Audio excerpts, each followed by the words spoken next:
Brendan Feeney from Linnworks. Brendan, what brings you to Shoptalk? Honestly, really excited to be speaking with brands here.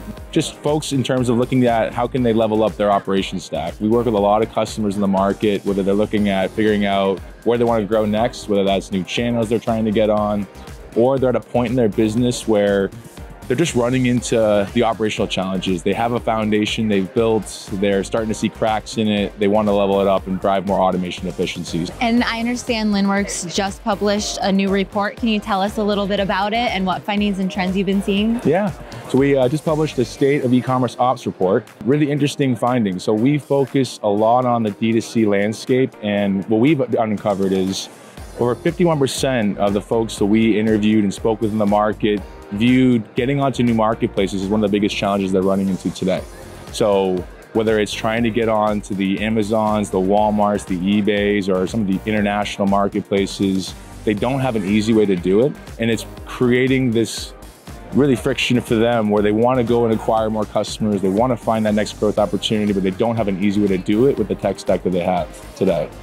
And what are some ways that Linnworks and others can help retailers overcome some of those challenges that you're finding? Yeah, absolutely. It really comes down to what you have in your tech stack. What are you having as the backbone to support not only the connectivity for where you're currently selling today, but do you have connectivity for where you want to go next?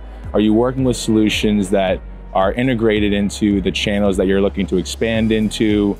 How are you thinking about where those consumers are spending time, making sure that you have the back end to support that? I see that being a big thing right now, that where Linnworks jumps in, we're that back end to ultimately give them the control to help manage their inventory, their products, their orders, their fulfillment. But the big thing I think is the connectivity already being integrated into the channels they want to sell on. That's something that we provide brands, so it makes it much easier when they're ready to take that next leap. Hey, we're already connected, let's help you get to that next channel to expand that growth.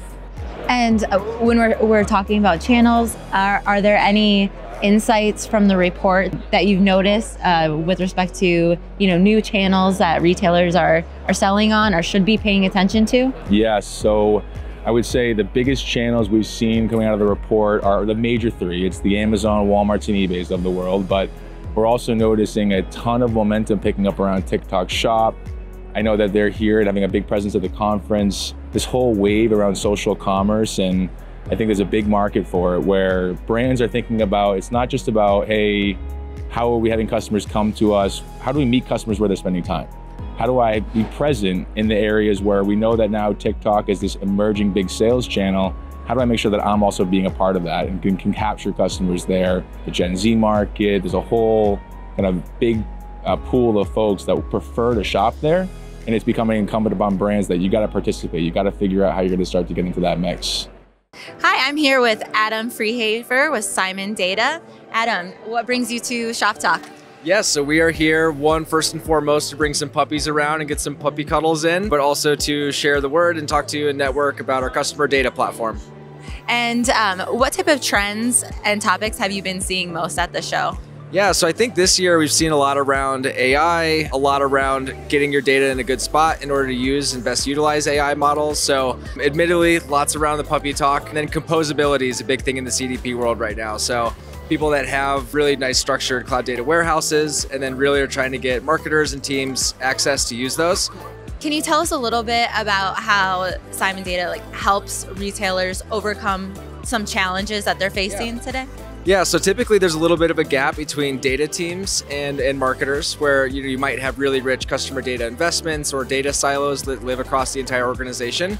So Simon helps by giving marketing the tools to integrate all of that data, event and historical data into one spot so that you can do customer segmentation, customer insights, and really optimize and share the way that you're reaching out to customers across your end channel and communication. So that, and then a lot with predictive modeling, AI assisted tools to help marketers make their jobs a little bit easier, but really break down that gap between marketing teams and data teams is our primary goal. Perfect.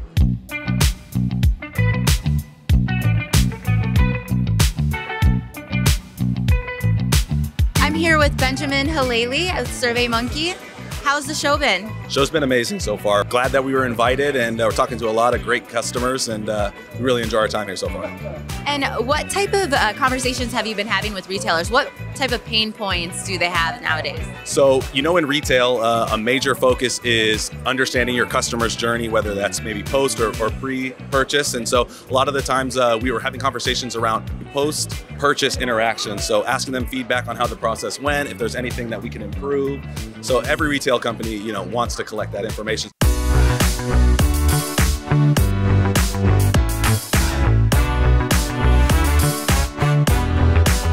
We're here with Michael Ahearn from Cinch. Michael, how has Shoptalk been for you?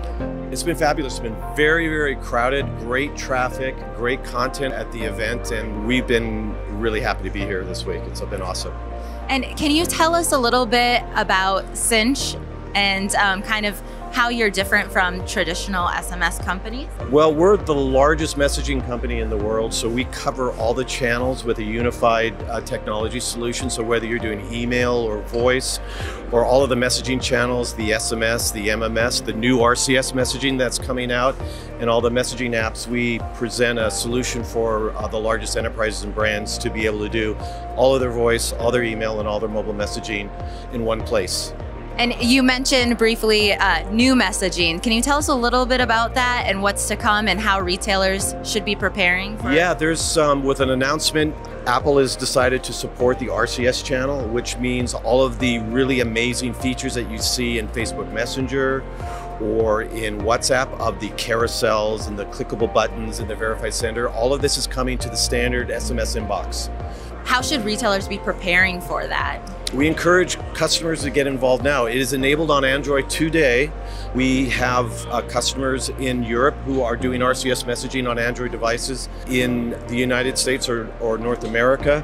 We encourage brands to go ahead and start it on the Android channel, and when the Apple deployment becomes full-blown and they flick that switch, then those brands will not be following, they will be leading in the channel and be well positioned to be leaders in the market.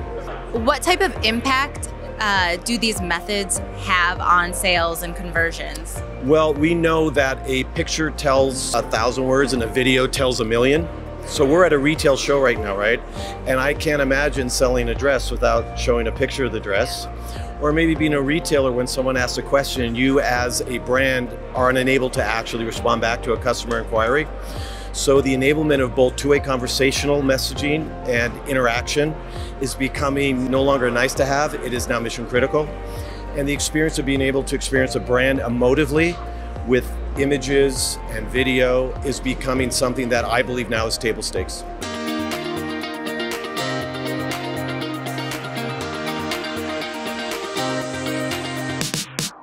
Shoptalk is obviously very well known for their content they produce and their speaking sessions. So I know we both have been able to attend some speaking sessions. Tell us a little bit about what you've been hearing and maybe some of your favorite insights that you've heard. My favorite one thus far was the Abercrombie session, where they were talking about 75% of their revenue comes from online, which is kind of shocking for a traditional mall brand. And a lot of their focus was on the fact that they have a really wide breadth of customer who has kind of disparate needs.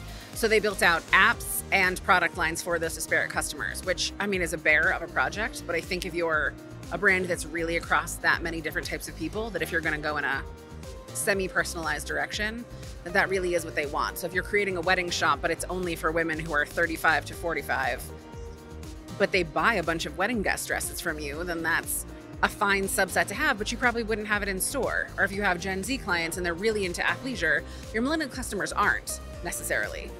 You probably wouldn't have that store in either, but if you have it within the apps that are located against those customers' profiles, your data is a lot cleaner and a lot more actionable. And I just found that really refreshing from a brand who's like been in the game for a long time.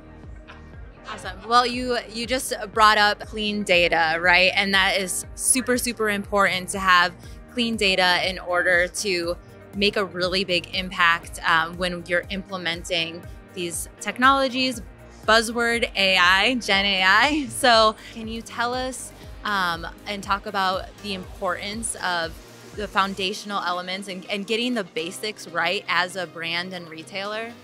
Yes, this is my favorite topic, so thank you so much for bringing it up. From a generative AI standpoint, it needs to learn from something.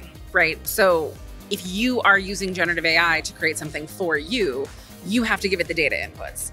If you don't already have those data inputs, or you're using AI to sort of create them for you, it's going to be messy. It's going to be kind of like, you know, like the review syndication we get now, where like dresses are leaking and you're like, oh, that's not true. That's not what the problem was. Because it needs to learn from something. So from a brand, if you don't really have your position dialed yet, AI can't really help you with that. And if you don't have a version of copy yet, AI can't really help you. You're going to get that information from a cleaner go-to-market. Like, you need a website that loads quickly. You need a UX that is easy to use. You need customers to get places within 2 clicks. Super basic foundational stuff, right? Like, kind of boring to talk about. But you're not really able to layer anything if you don't have those things already there. So I think we find a lot of false negatives happening, where these cool brands kind of spin up and cool startups have these great solutions and they like don't work. And you're like, well, they would if XYZ other thing were true. And even not in startup space, Amazon Media is running into it too. And I think we need to have kind of a shift in the brand and retailer perception of your go-to-market does need to be clean, and it is the most boring side of the business, but like it does for anything else to work. Yeah, that is such a good point, because it's easy to come to a conference like Shoptalk and look at all of the great technologies and cool solutions that really could be impactful.